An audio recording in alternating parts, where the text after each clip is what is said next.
Good morning बेटा, my self Sachin Mishra, chemistry faculty from Disha academy Jalgaon. आज अपन बेटा बात करने वाले हैं पीरियोडिक प्रॉपर्टी। आपको याद होगा हमने लास्ट लेक्चर में पीरियोडिक प्रॉपर्टी की कुछ बेसिक आइडिया आपको दिया था। एटम के बारे में थोड़ा सा हमने देखा था और इलेक्ट्रॉनिक कॉन्फिगरेशन क्या है, उसकी ज़रूरत क्यों पड़ी। ठीक है, तो हमने इलेक्ट्रॉनिक कॉन्फिगरेशन के बारे में लास्ट लेक्चर में केवल समझा था, उसकी जरूरत क्यों पड़ी, हमें क्यों उसकी जरूरत है। आज उस पर कुछ एग्जांपल्स देखेंगे, आज उन्हें कैसे हैंडल करेंगे वो देखेंगे। आपको याद होगा बेटा हमने लास्ट लेक्चर में देखा था इलेक्ट्रॉनिक कॉन्फिगरेशन करने के लिए अपने पास इलेक्ट्रॉनिक कॉन्फिगरेशन के लिए दो मेथड है। आपको याद होगा बेटा अपने पास इलेक्ट्रॉनिक कॉन्फिगरेशन के दो मेथड हैं, जैसा कि मैंने आपको प्रीवियस लेक्चर में बताया था। क्लियर? पहला अपने पास पहला मेथड क्या है बेटा? अपने पास पहला है बोर-बरी का मेथड, है ना। पहला है बोर-बरी का मेथड, बोर-बरी मेथड। दूसरा है अपने पास ऑफ-बाय प्रिंसिपल। क्लियर? या बोर-बरी प्रिंसिपल बोल सकते हो, मेथड बोल सकते हो। दूसरा बोलो क्या? Aufbau principle, aufbau principle. Clear?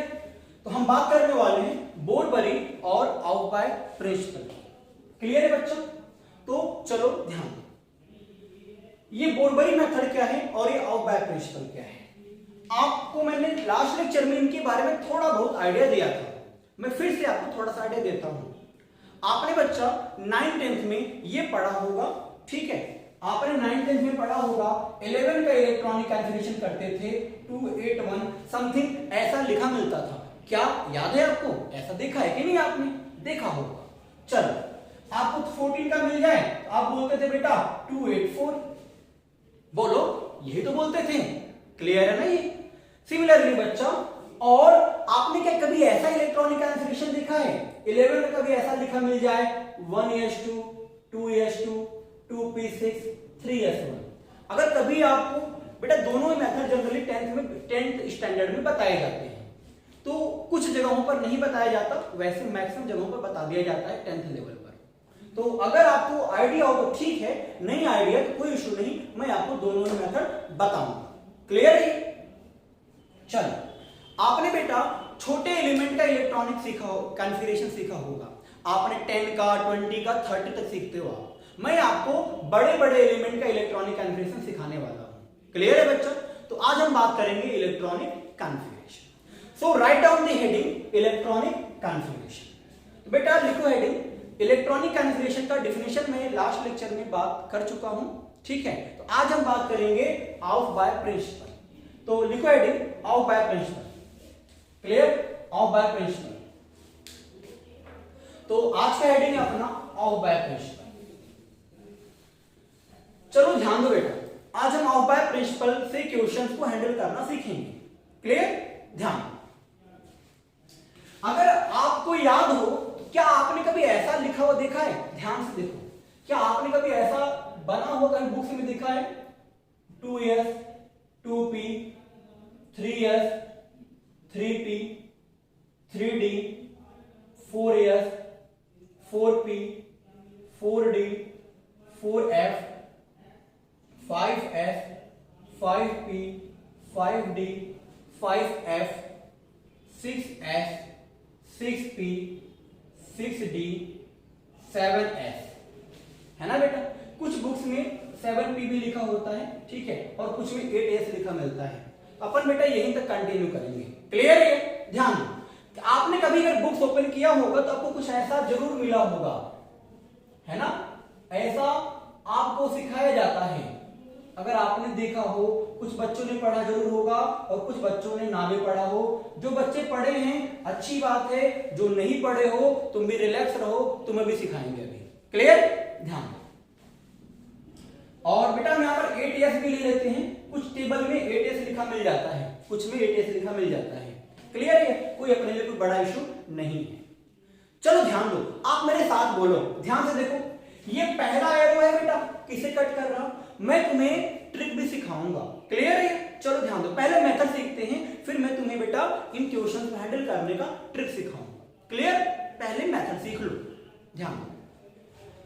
तो देखो बेटा पहले बताओ ये एरो किसे कट कर रहा, ध्यान से देखो, पहला एरो किसे कट कर रहा बेटा 1s को, पहला एरो बच्चा 1s को, दूसरा एरो कहां कट कर रहा बेटा 2s को, है कि नहीं, पहला एरो 1s को, दूसरा एरो 2s को, ध्यान से देखते चलो, दूसरा एरो बेटा 2s को, तीसरा देखो कहां कट कर रहा 2p फिर 3s, मेरे साथ साथ बोलते रहो, पहले बोलो 1s फिर बोलो 2s, नहीं पहले बेटा 1s को फिर 2s को फिर 2p और 3s, बस एरो एरो एरो फॉलो करो, फिर बोलो 2p और 3s, 2p और 3s, अगला बोलो बेटा ये 3p और 4s, 3p और बोलो क्या 4s, नहीं नेक्स्ट बोलो 3d 4p 5s, मेरे साथ बोलते चलो 3d 4p 5s, अगला एरो देखो 4d 5p 6s, 4d 5p 6s, अगला ध्यान से देखो 4f 5d, बोलते रहो 4f 5d 6p 7s, next देखो बच्चा 5f 6d 7p 8s, 5f 6d 7p 8s, ये समझ नहीं आया होगा अभी, सर क्या बता रहे कुछ समझ ही नहीं आ रहा, देखो बेटा मैं तुम्हें समझाता हूं, अभी एक आध क्वेश्चन करेंगे ना चीजें क्लियर हो जाएंगी, थोड़ा सा पेशेंस रखो आप, अभी काफी बच्चे टेंशन में आ चुके होंगे, सर ये क्या लिखा रहा है कुछ समझ ही नहीं आ रहा, बेटा थोड़ा सा पेशेंस रखो, अपन क्लियर हो जाएगा, 5 मिनट के अंदर सब कुछ तुम्हें क्लियर हो जाएगा, तो थोड़ा सा पेशेंस रखो, क्लियर, ध्यान। तो मेरे साथ बोलो ये सीरीज देखो, ये पहले बेटा 1s कट कर रहा, 1s लिखा, अपन कुछ नहीं कर रहे हैं, बस इस एरो को फॉलो कर रहे हैं, ठीक, देखो ये पहले 1s फिर 2s 2p 3s 3p 4s 3d 4p 5s, फिर बोलो बच्चा 4d 5p 6s, बस बच्चा अपन इस एरो को फॉलो करते हुए लिखते हुए चले आए हैं, तो एक बार आप लोग इसे नोट भी कर लो, ओके, मैं आपको 2 मिनट टाइम देता हूं, आप फटाफट बच्चा इसे नोट करो, फिर मैं तुम्हें इस पर क्वेश्चंस कैसे आने वाले हैं वो सिखाऊंगा, ठीक, पहले नोट कर लो आप। तो उम्मीद करता हूं कि सभी बच्चों ने नोट कर लिया होगा, और जो बच्चा नोट ना कर पाया हो वो वीडियो को पॉज करके आप 2 मिनट के लिए पॉज करके नोट कर सकते हो, है ना बेटा। चलो तो ड्रॉ कर लो, अच्छा 2 मिनट में टाइम देता हूं, ड्रॉ करो आप बेटा, कॉपी पे लिखते भी रहो आप, ऐसा मत सोचो कि है ना कि वीडियो चल रहा है तो अपन केवल है ना बस देख ले, थोड़ा लिखते रहोगे, आपके लिए काफी कुछ नया मिलने वाला है, ये जो चीजें सिखा रहे हैं ना ये आपके बोर्ड के एग्जाम में भी काम आएगा, आपको वहां काफी हेल्प करेगा, इस पर क्वेश्चन आते हैं आपके एग्जाम में, ये बोर्ड में भी आएगा, 11th और जेईई में भी आएगा, इसलिए बेटा लिखते भी रहो आप कॉपी पर, है ना। चलो तो चलो ध्यान दो, चलो ध्यान दो बेटा,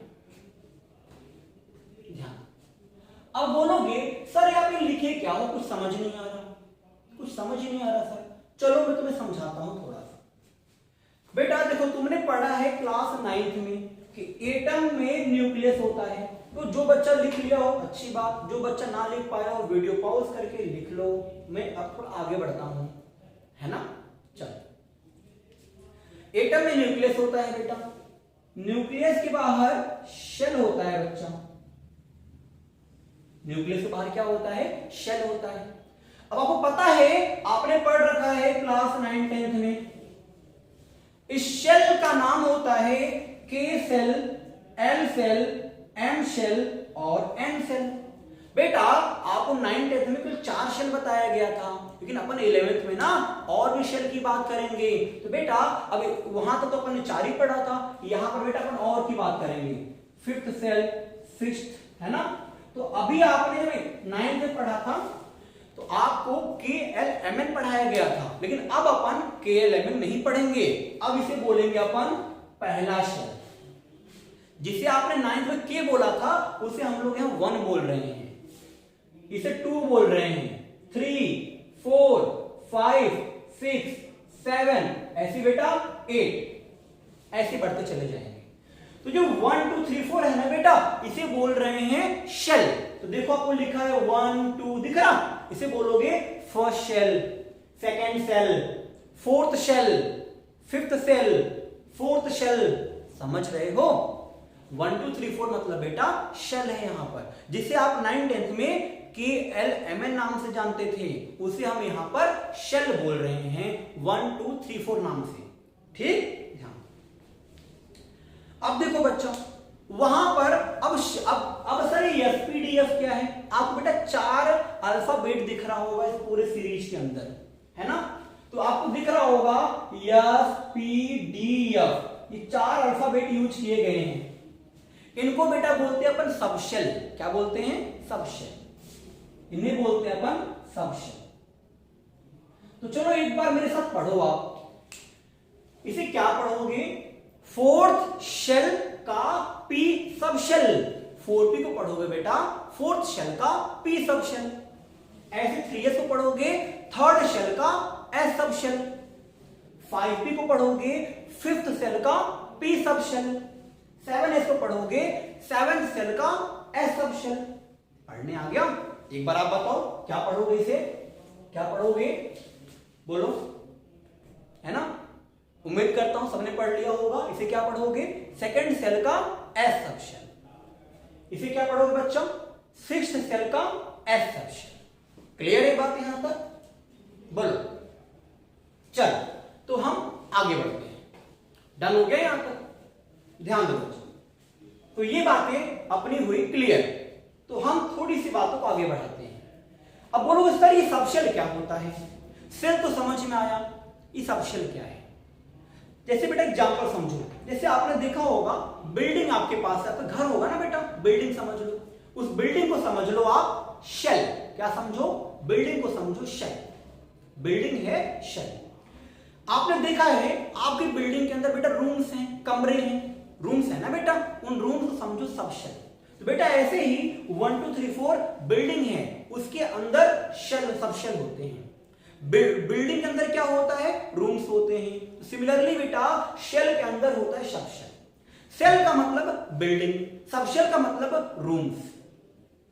बिल्डिंग के अंदर कमरे होते हैं, कमरे के अंदर बेटा बेड होते हैं और बेड पर आप होते हो। क्लियर? तो सिमिलरली एटम के अंदर क्या होता है बेटा? एटम के अंदर होता है तुम्हारा, एटम के अंदर होता है शेल, मतलब न्यूक्लियस। न्यूक्लियस के बाहर होता है शेल। सेल के अंदर बेटा होता है सब शेल। जैसे हमने बोला ना बिल्डिंग समझ लो, सेल का मतलब समझ लो बिल्डिंग। सेल का मतलब क्या समझ लो? बिल्डिंग। और बिल्डिंग के अंदर क्या होते हैं? रूम्स होते हैं। तो बेटा सबशेल का मतलब समझ लो रूम्स, है ना? जैसे बिल्डिंग के अंदर रूम होते हैं, ऐसे सेल के अंदर क्या होता है? सबशेल। अब बताओ रूम्स के अंदर क्या होते हैं? बेड होते हैं, बेड होते हैं, है ना? तो बेटा रूम्स के अंदर क्या होता है? बेड होता है। तो ऐसे ही सबशेल के अंदर ऑर्बिटल होता है। दिमाग में पिक्चर बन रहा? क्या बन रहा बेटा? अपने पास शेल होगा, उसके अंदर सबशेल होगा, सबशेल के अंदर ऑर्बिटल होगा। क्लियर? जैसे बिल्डिंग के अंदर रूम है, रूम्स के अंदर बेड है, तो बेटा बेड का मतलब समझ लो यहां ऑर्बिटल। क्लियर? और बेड पर कौन होता है? आप होते हो। आप खुद को समझ लो इलेक्ट्रॉन। बेटा आप है ना, उसके अंदर क्या होता है? इलेक्ट्रॉन। उसके अंदर कौन होता है बेटा? आप लोग होते हो, है ना? तो बिल्डिंग के अंदर रूम, रूम के अंदर बेड, बेड पर होते हो आप। सिमिलरली बेटा शेल के अंदर सबशेल, सबशेल के अंदर ऑर्बिटल और ऑर्बिटल पर होते हो आप। आपका मतलब इलेक्ट्रॉन। अब बताओ क्या बिल्डिंग चल सकती है? नहीं चल सकती। ऐसी बेटा शेल भी नहीं चल सकता। क्या रूम चल सकता है? नहीं चल सकती। ऐसी बेटा सबशेल में कोई मूवमेंट नहीं होता। बेड नो मूवमेंट, ऑर्बिटल बेटा नो मूवमेंट।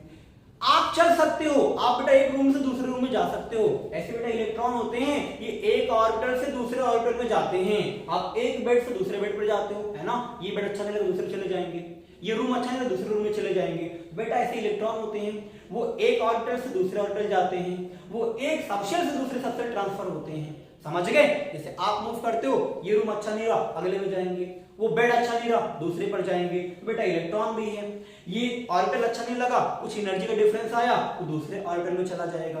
बात समझ रहे हो? नहीं?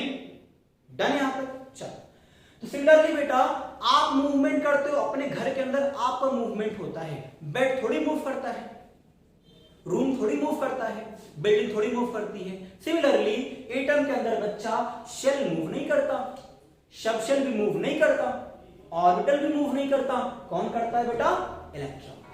उम्मीद करता हूं यहां तक समझ गए हो। क्लियर? चलो आगे बढ़ते हैं, चलो तो आगे बढ़ते हैं, ध्यान दो। अब बोलोगे सर आप ये बात बताओ, अगर जैसे हर एक रूम होता है हमारे बिल्डिंग के अंदर, हर एक रूम की कैपेसिटी होती है ना सर छोटा रूम होगा उसमें कम लोग आ पाते हैं, बड़ा रूम होगा ज्यादा लोग आ पाते हैं। सर आपने बोला रूम का मतलब सबशेल, सर सबशेल की भी कोई कैपेसिटी होगी ना कि उसमें कितने इलेक्ट्रॉन आ सकते हैं। तो बेटा हर सबशेल की एक कैपेसिटी होती है। बेटा सबशेल कौन है यहाँ पर? बेटा सेल का मतलब क्या? 1 2 3 4, ये जो लिखा है 1 2 3 4 बेटा ये क्या है? शेल है। सबशेल का मतलब बेटा SPDF, देखो लिखा है ना SPDF। अब बोलोगे सर ऑर्बिटल का मतलब क्या है? तो बच्चा मैं तुम्हें ऑर्बिटल के बारे में आगे सिखाऊंगा, अभी उस पर हम नहीं जाएंगे। क्लियर? अभी वो थोड़ा सा डीप नॉलेज की बात हम आगे सिखाएंगे, अभी उस पॉइंट को इग्नोर करो, बस जानते रहो ऑर्बिटल भी होता है। तो बेटा बात आती है सर रूम की कैपेसिटी होती है, तो बेटा ऐसे ही सबशेल की भी कैपेसिटी होती है। किस सबशेल में किस रूम में कितने लोग आएंगे डिपेंड करता है रूम के साइज पर। तो बेटा ऐसे ही किस सबशेल में कितने इलेक्ट्रॉन आएंगे वो डिपेंड करेगा सबशेल के साइज पर। तो बेटा आप एक बात याद रखोगे कि जो यह सबशेल है ना इसमें 2 इलेक्ट्रॉन आते हैं। एस में कितने आते हैं? 2 इलेक्ट्रॉन। पी में बेटा 6 इलेक्ट्रॉन आते हैं, डी में बच्चा 10 इलेक्ट्रॉन आते हैं और एफ में 14 इलेक्ट्रॉन आते हैं। तो ये बात आप नोट डाउन कर लो। एस में 2 इलेक्ट्रॉन, पी में 6 इलेक्ट्रॉन, डी में 10 इलेक्ट्रॉन, एफ में 14 इलेक्ट्रॉन। चलो हम आपको कुछ क्वेश्चन करके सिखाते हैं, ठीक? उम्मीद करता हूं सबने नोट कर लिया होगा। अब हम आगे बढ़ते हैं। तो चलो अब बोलोगे सर आप कब से पढ़ाए जा रहे हो इलेक्ट्रॉनिक कॉन्फ़िगरेशन, क्वेश्चन तो एक भी नहीं आया अभी तक, कुछ समझ नहीं आ रहा सर, कुछ एग्जांपल करके दिखाओ। तो चल बच्चा हम तुम्हें कुछ एग्जांपल करके दिखाते हैं। तो चलो ध्यान दो, जैसे मैं आपको बोलूं बेटा 21 का इलेक्ट्रॉनिक कॉन्फ़िगरेशन करो, तो कुछ मत करो बेटा, पहले सीरीज को लिख लो, ठीक? चलो आप मेरे साथ सीरीज को लिखो, बोलो क्या है? आप बोलो पहले बेटा 1s, फिर 2s, 2p, 3s, 3p, 4s, 3d। अब आगे बेटा हमें जरूरत पड़ी तो लिख लेंगे, इसके आगे में जरूरत पड़ने वाली नहीं है। अब आप मुझे बताओ करना 21 का है, यस में कितने इलेक्ट्रॉन बेटा? 2 इलेक्ट्रॉन। बेटा यस का मतलब 2 इलेक्ट्रॉन, जो लिखा है बस फॉलो करो। यस का मतलब बेटा 2 इलेक्ट्रॉन, पी का मतलब 6 इलेक्ट्रॉन, डी का 10, एफ का 14। ये यस है ना बेटा, तो यस में कितने इलेक्ट्रॉन? 2 इलेक्ट्रॉन। पी में बेटा बोलो 6 इलेक्ट्रॉन, एफ में बच्चा 2 इलेक्ट्रॉन, पी में 6 इलेक्ट्रॉन, एफ में 2 इलेक्ट्रॉन। चलो काउंट करो कितना हुआ? 2 2 4 6 10 12 18 20 हो गए 20। अपने को चाहिए कितना? 21। कितने कम है बेटा? 1 इलेक्ट्रॉन कम है। अब बोलोगे सर आपने तो बताया डी में 10 इलेक्ट्रॉन फिल करते हैं, तो बेटा बैंक में तो आप करोड़ों जमा कर सकते हो, लेकिन अगर आपके जेब में 100 रुपए हैं तो आप 100 रुपए ही जमा करोगे ना। सिमिलरली बेटा डी में आप 10 इलेक्ट्रॉन फिल कर सकते हो मैक्सिमम, लेकिन हमारे पास एक इलेक्ट्रॉन बचा है, तो एक ही इलेक्ट्रॉन फिल करेंगे नहीं, तो बोलो क्या हो गया 3d1।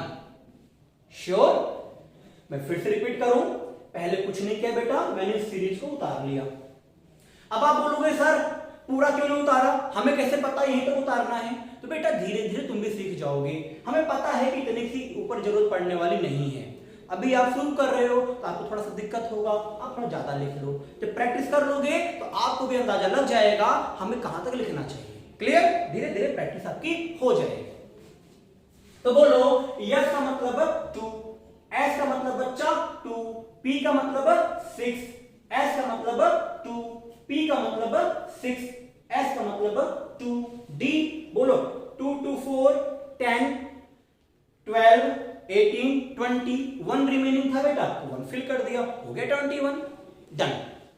मैं आपको कुछ एग्जांपल और कराता हूं, चलो ध्यान दो। अगर बेटा मैं आपको बोलूं 37 का इलेक्ट्रॉनिक कॉन्फ़िगरेशन करो, तो पहले क्या करोगे, आप पहले सीरीज लिखो बेटा। बोलो मेरे साथ सीरीज क्या है, 1s 2s 2p 3s 3p 4s 3d 4p 5s 4d। हमें इससे ज्यादा जरूरत नहीं पड़ेगी, जरूरत पड़ेगा तो हम लिख लेंगे बच्चा, ठीक है?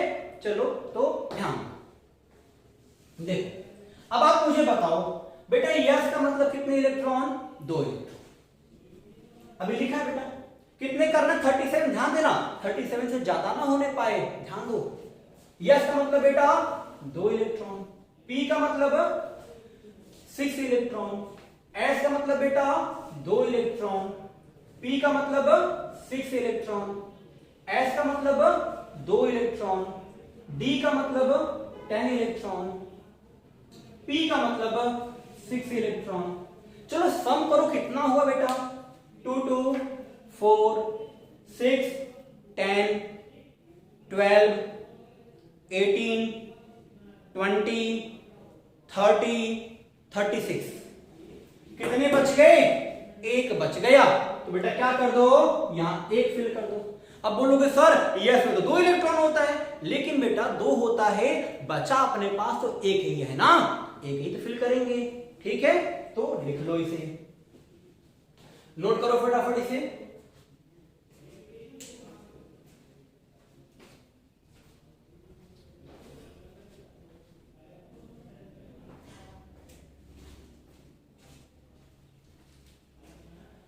चलो तो नोट कर लो बेटा, आपको मैं 2 होमवर्क देता हूं। मैं आपको इसमें कल कुछ ट्रिक सिखाऊंगा, मैं कल बेटा आपको कुछ ट्रिक सिखाऊंगा, इन क्वेश्चंस को अपन कैसे और आसानी से हैंडल कर सकते हैं। आज तो मेथड सिखाया है ना, अपन नेक्स्ट लेक्चर में इस पर कुछ ट्रिक सीखेंगे। ओके बेटा, ठीक है?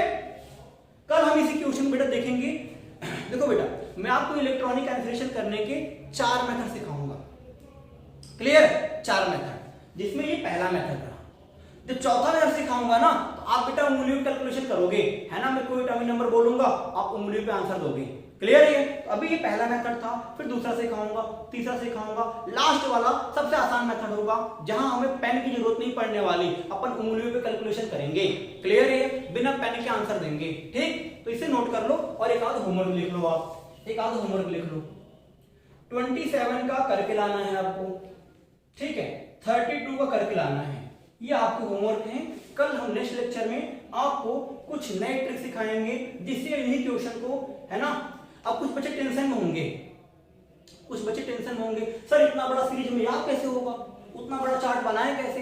तो चिंता ना करो, नेक्स्ट लेक्चर में हम आपको ये चार्ट, है ना, यही याद करवा देंगे।